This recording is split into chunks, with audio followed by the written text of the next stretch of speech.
On this episode, we're going to chat with Melanie and George from asmalllife.com. They live in an Airstream full-time, and they are minimalists, so we figured they would be fantastic people for us to talk to. We apologize for the technical difficulties our recording software had. Unfortunately, you will not see our faces during the interview, but you'll get to hear our questions, and more importantly, you'll get to see Melanie and George as they respond. Thanks so much for joining us, guys. Hey, thanks for having us. Yeah. So tell us how this all got started. Okay. Go ahead. So, we were living east of where we do now, and we both were working full-time. We had full-time jobs, and we had just gotten married, and we started looking at our finances because I actually got a new job in the location that we're in now, and we started looking for places to live. And it was depressing. Yes, it was sad and depressing, and we felt like we were never going to get ahead. Like we were newly married, and we were spending all the money that we made. At the time, he was a teacher, and I'm a librarian. We don't make a ton of money, so we just felt really like discouraged by the whole process, and it just. Saving money not happening fast enough for us, and we started looking into alternative lifestyles. We're really into like DIY and that sort of thing. So we started looking into that, and we eventually stumbled upon a website. It was actually a feature on Etsy. They're called Pollen Arts, and they lived in they're candle makers, and they lived in a Winnebago. And I was really inspired by that, and I was talking to George about it, like, how cool is that? They live in a Winnebago. But I didn't really think, like, I didn't put two and two together, like, oh, we could also do that. George is really the one that put that together, that was something we could do. Yeah, we were sort of sitting, I think, in the bedroom one night, and I was like, let me get on Craigslist real quick.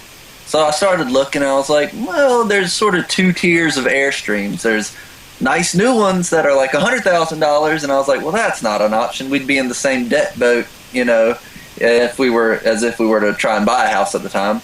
And then I noticed that some of the older ones that, if you sort of did some research and took your time, you could find some really nice ones that just needed some updating, and that was definitely within our price range. And we thought about it in terms of rent, and the one that we're in only cost about 6 months worth of rent where we were. So we were like, if we think about it, it's like paying rent for 6 months. So we decided to just sort of go after it and see if we could pull it off. What made you decide on an Airstream versus a Winnebago or whatever else? Yeah, we just thought it looked cool. We thought, like, if we have to live in a trailer, we didn't necessarily have to live in a trailer, but we thought if we're going to live in a trailer, why not live in an Airstream? Because they're iconic, and they're really pretty, and they have their own host of problems, but living, I think, in any RV, you're going to come across a lot of problems. Oh, yeah, for sure. And what did your friends think of it when you told them you're going to live in an RV full time? Some of them were really into it. When we invite people over, like we had people over this weekend, and they were like, I want to do this. This is so awesome. Let's start a commune. Yeah. Yeah. But that's our next goal. Yes. I will join you. Okay. Cool. See you there. But they were really into it and really supportive. I feel really happy that we have friends who are so supportive of our lifestyle and just into it. Yeah, I mean, especially coming from my motorcycle background, there's sort of like a nomadic aspect to it anyway. Even though we're not, on the road with our Airstream, it's sort of just set up for like permanent dwelling right now. Just the sort of the feeling of like, if we really wanted to, we could spend a day getting it ready and hit the road with it. And that appeals to a lot of my friends, and coming from an arts background as well, I had a bunch of support from my friends as well, because they were like, dude, this is totally something you would have done. We should have known you'd do this at some point. So it turned out really cool. Yeah. Awesome. Cool. So how did you guys end up finding your Airstream? We found it on Craigslist for $5,000, and it was. Is that what she advertised it for? I think she had it at like 55. Yeah, she might have or had it for something just like a little that. bit more than that. But we bought it from a very nice, like, hippie Free spirit. free spirit. Yeah. She was really cool, and we had gone to look at other Airstreams before that, and Bullet holes. they had bullet holes, and the guy was waxing it with like Transmission fluid or brake Yeah. fluid at the time. and we just were like not feeling good about it. We Yeah. were kind of like, it was also parked on a hill, and we would have never gotten it out. It was hard getting the truck up the hill just by itself. Yeah, so. this was like sort of in the It mountains. was up in the mountains, yeah, for sure. And but we went and we saw her, and we had a really good feeling, even though it smelled really bad. We had a really good feeling about it, and I had a good feeling about her, and it was just meant to be, I think. Yeah. Cool. So what tips do you have for other people looking for used Airstreams out there? There's a few things that I realized in my research. Look for major like issues on the outside first, because if the Airstream is super dented up and beat up, some of the replacement panels and actually replacing the panels yourself isn't as easy of a task as you might think, because there's hundreds of rivets on an Airstream, hundreds and hundreds, thousands, maybe even millions. I'm not sure. There's a whole bunch. So actually replacing panels can be an ordeal. So just make sure it looks nice on the outside. One misconception is that Airstreams are supposed to look like a mirror, which isn't the case. They're supposed to have sort of the anodized look. Yeah. It's supposed to not be a reflective surface. So a lot of people, they get used to that sort of highly customized look, and they're like, you know, when they're on the internet looking at Airstreams, they're like, well, that one doesn't look, I couldn't see my reflection in that. Is that what it's supposed to look like or what? So don't expect to find one that has a mirror finish. That takes a whole lot of work to get Sure. that. The next thing I sort of noticed was take a look around, see if there's a lot of water issues. Yeah. See if you see where water's either been in the trailer and sitting for a long time. Our trailer had a few water issues after we had gotten in it. The hot water heater had a little pinhole, just a tiny little pinhole, but it completely ruined the bathroom floor, so that had to be redone after we were in here about maybe 4, 5, 6 months. So it was just little things like that. So look for water damage. Yeah. Make sure electrical, test it all out before you bring it up. Hook it up if you can. Make sure everything works. We had to replace our air conditioner. It was 35 years old. Sure. You know, that was inevitable at some point. But really just take a look at the structure. Make sure it rolls. Make sure the bearings are good before you drag it home. You don't want it to catch on fire between That would be your bad. body and you get it to your property. You know, just the once over. It's really, you know, since we took a lot out and sort of gutted some of it and redid it, you know, the interior part wasn't as big of a deal. It took a lot of Clorox. It Yeah. took a lot of paint. But, you know, once we got it how we liked it, it really turned out to what we had envisioned. And I know for Melanie it was hard, you know, seeing how it was originally and then what I had said it would look like, and she was like, there is no way that it will ever look like we want it to. But I was like, give me a chance. Let me You're an work. artist. You saw the end. Yeah, you saw the vision. Yeah, it was rough. I think it was even worse than like the pictures made it look. Oh yeah. And it's not that like it had structural. It didn't have like a lot of structural damage, but it did have some water damage. A lot of Airstreams get that water damage, and it needs to be taken care of like right then. Yeah. It smelled so bad. It smelled like a wet dog, and then the carpet was like Cookie Monster blue. Yeah. It was awful. Yeah. Well, you've That done a was- fantastic that was- job. Oh, thank you. It looks Yeah, that was great. one of the first things we did was rip the carpet out and start Yeah. tearing things out. And then we hit it with the bleach attack. Yeah, definitely. Well, what's one of the best parts about living in an Airstream full time? I think there's a lot of good parts. I think it's made us closer as a couple. We've got to get a dog now, which we didn't have before. And we love her a lot. She's over here sleeping. Yeah, she's over here sleeping. We're kind of obsessed with her. It's bad. Yeah. It's made us like rethink our priorities too, like what's important to us in life. You know, having a lot of stuff is not important to us. I think at one time maybe it was. I think we were a little more materialistic. For sure. But now we really are just focused on like what we want in life, our happiness too.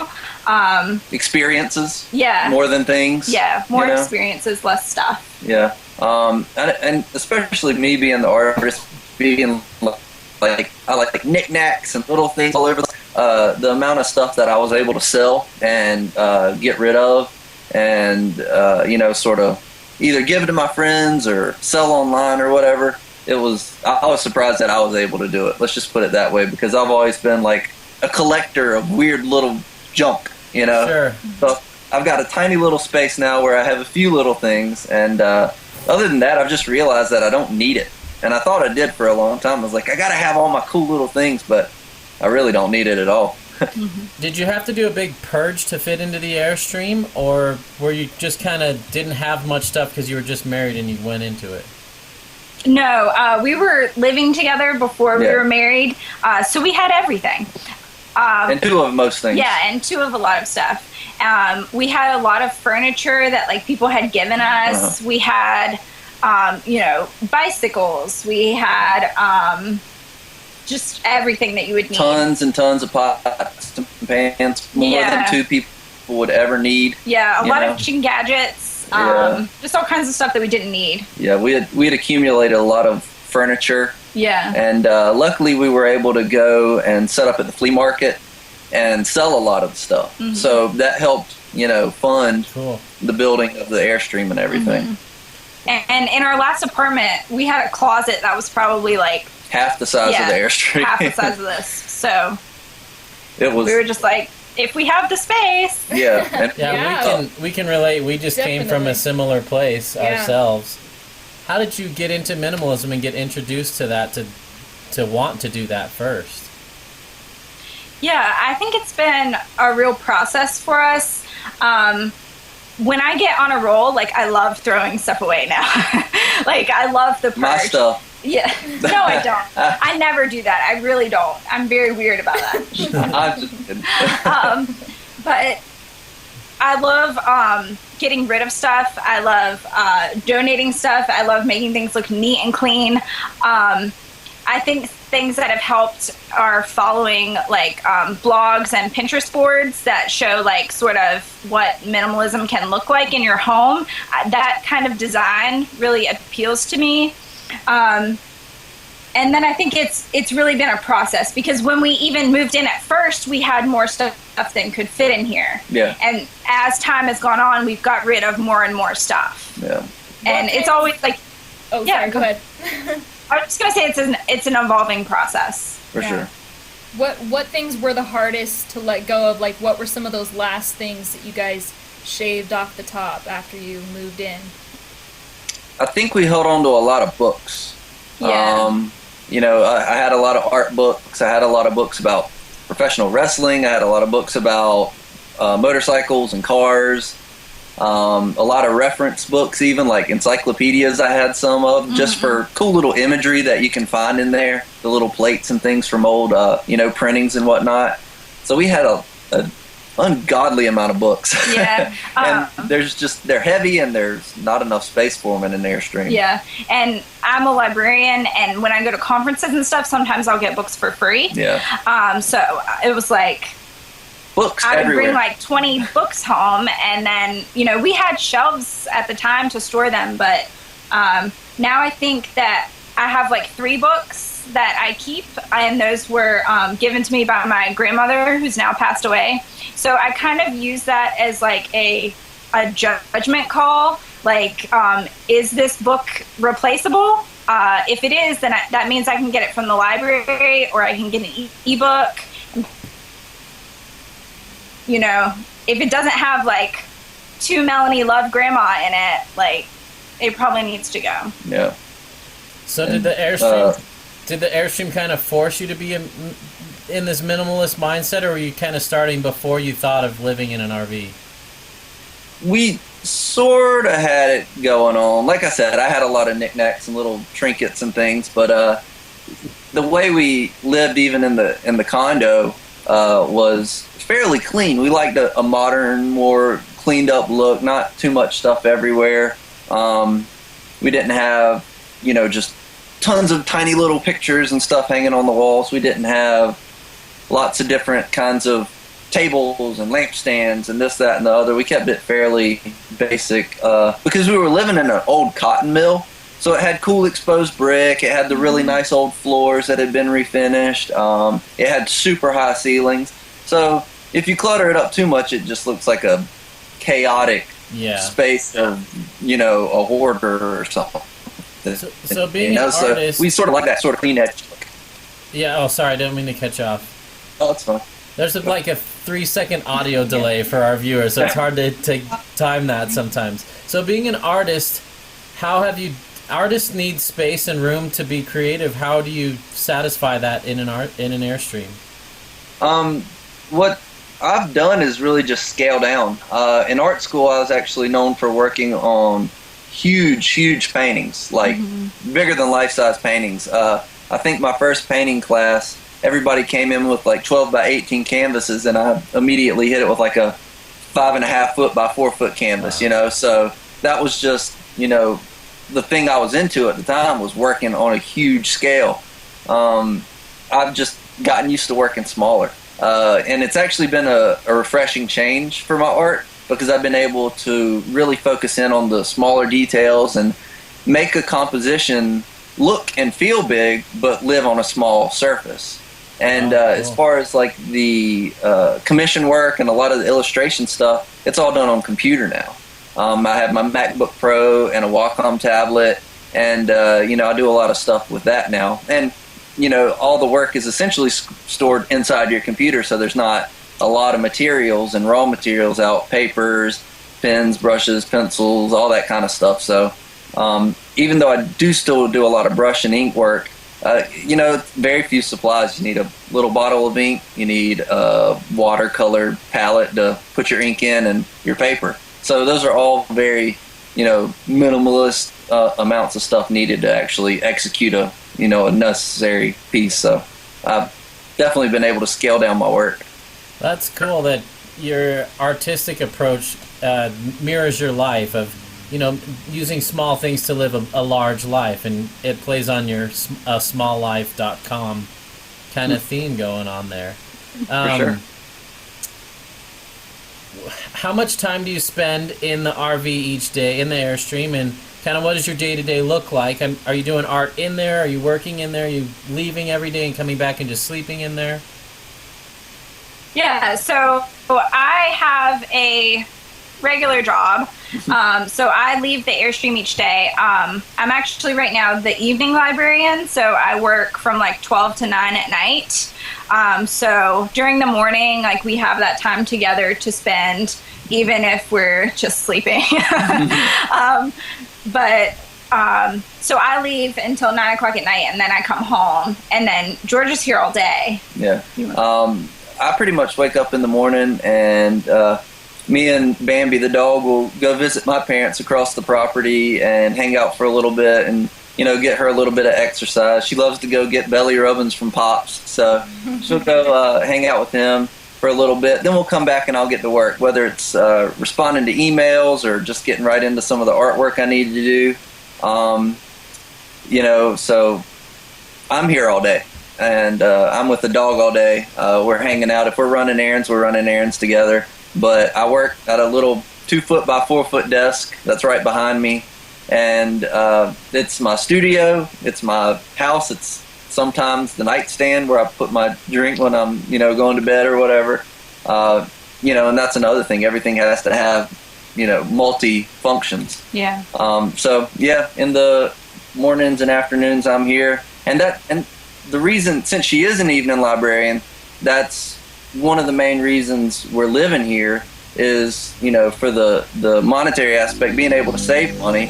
and me to be able to quit teaching and focus on my art full time. It allows us to save the money and be able to, pay my health insurance, pay our car insurance, give me more time to focus on the artwork and get more commissions and get my artwork out there more, and still have time to spend together. Because if I was out the door at 7 in the morning and she wasn't in till 9 at night, it'd pretty much be, all right, well, welcome home, I'm going to bed. So we have zero time together. This gives us a lot of time together, and that was the deciding factor on why to live this way.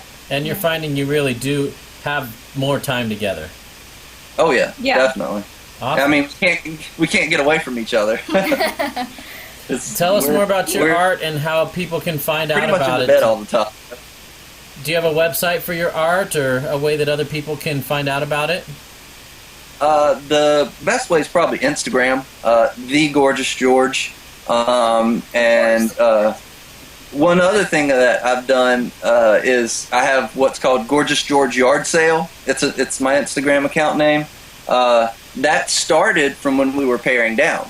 It was me selling off a lot of the trinkets and doodads and things I had laying around to the people on Instagram. It'd be like, I'd post an item, the first person who puts their email address, I'll send them an invoice, and then they pay for it and I ship it. And that's actually turned in to like a little side business thing I do, finding cool things at the flea market and reselling them.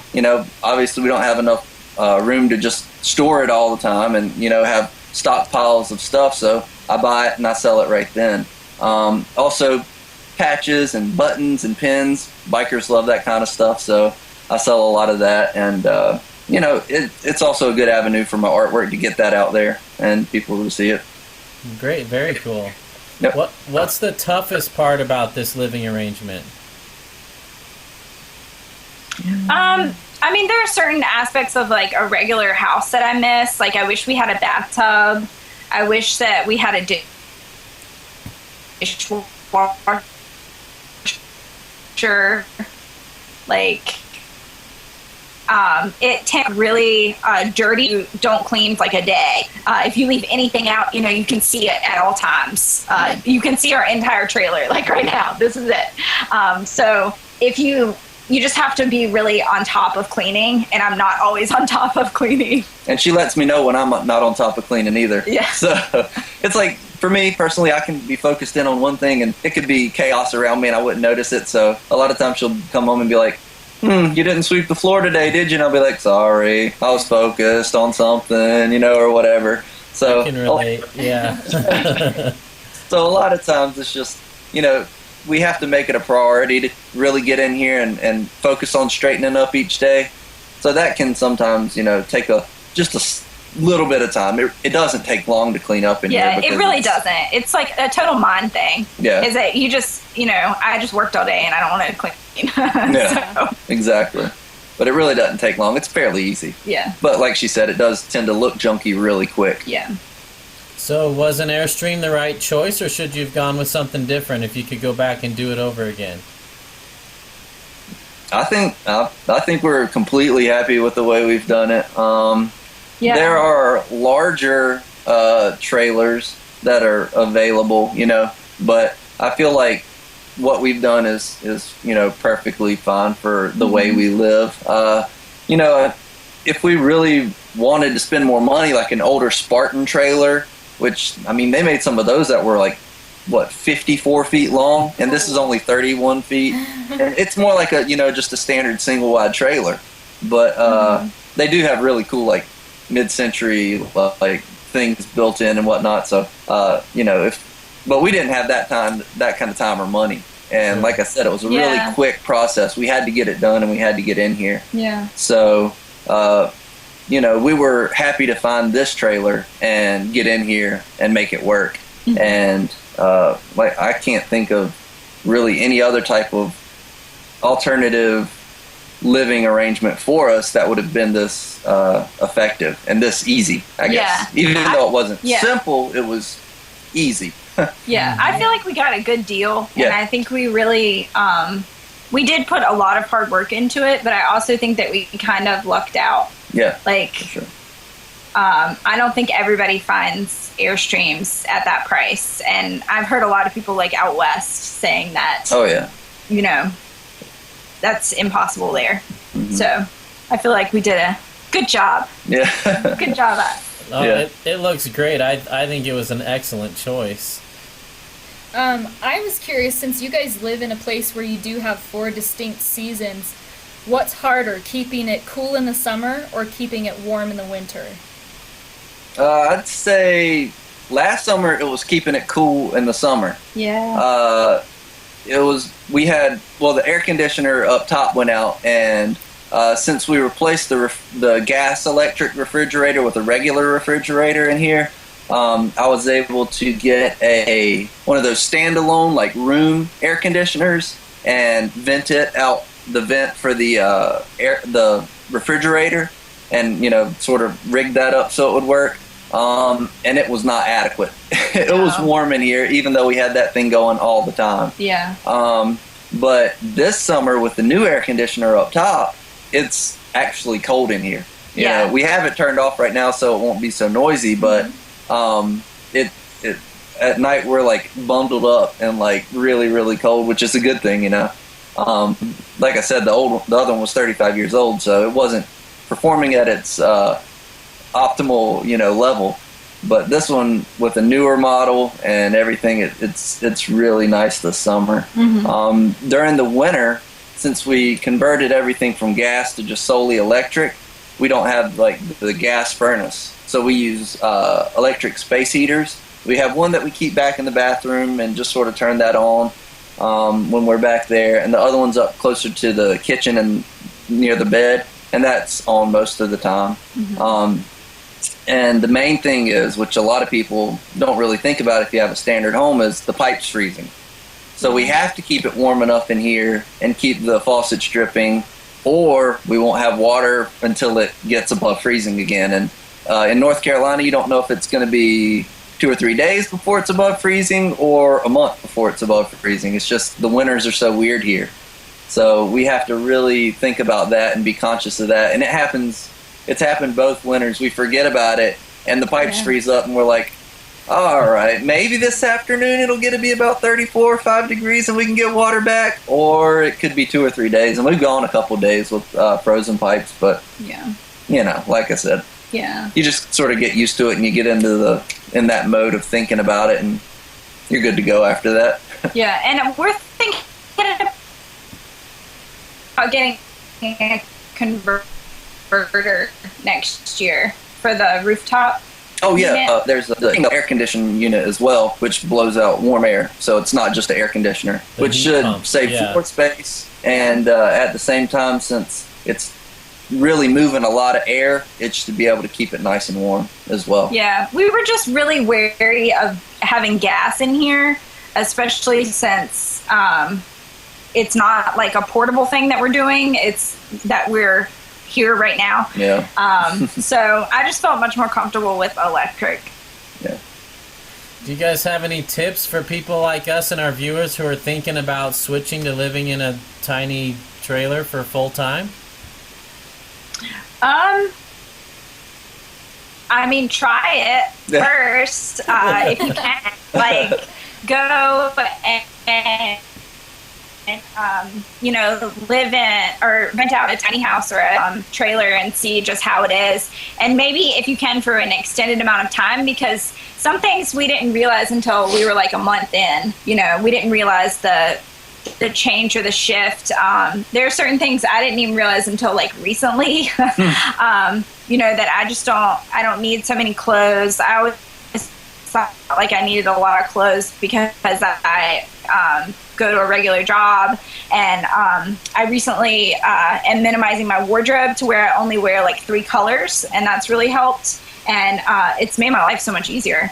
But I think just seeing what you can live without too, just starting the purge now. Yeah, that's like sort of what we sort of went through before we were had even purchased, the Airstream. It was, what can we get rid of? What do we not need? What can we sell? What can we donate? And if you're serious about it, just go ahead and really take a look at what you have and what you need, because there's a lot of stuff that you don't need that you think you do. And especially being me, one that loves the stuff, it's just like, I'm glad I got rid of it. It put a few dollars in the bank account. It made things easier, less to keep up with, less to clean, less to move, less to mess with, so less to work on. So it's worked out really well. Just people thinking really hard about their priorities and what they want in life, and making sure that the things that they have and line up with their priorities. Yep. Well, very cool. You guys have been wonderful. Thanks so much for your time. We really appreciate it. Yeah, thank you. Thank you. Now we want to give you the closing thought to promote your websites and your work and anything you guys want to do. The time is yours. Cool. Okay, so I'm Melanie. You can find me at smalllife.com and on my Instagram, smalllife. And I'm George, and you can find me on Instagram at @thegorgeousgeorge or Gorgeous George Yard Sale if you want to buy some biker trinkets. And my website I don't even keep up with anymore because Instagram has taken over for that sort of niche market. So. Well, very cool. It's obvious to see how happy you two are, and that's so inspiring for other people. Yeah, we really appreciate this because Airstream is the most appealing option we've come across lately. It's really helpful to talk to you guys because you've done it, so we appreciate it so much. Yeah, no problem. Anytime. Like I said, come live on the commune with us. It sounds good. We'll visit you when we're out there. Awesome. Okay. All right, thanks for watching, everybody. This was Melanie and George from asmalllife.com. Check out their blog. It's fantastic, and it's really fun to read, really well written. Thanks for watching.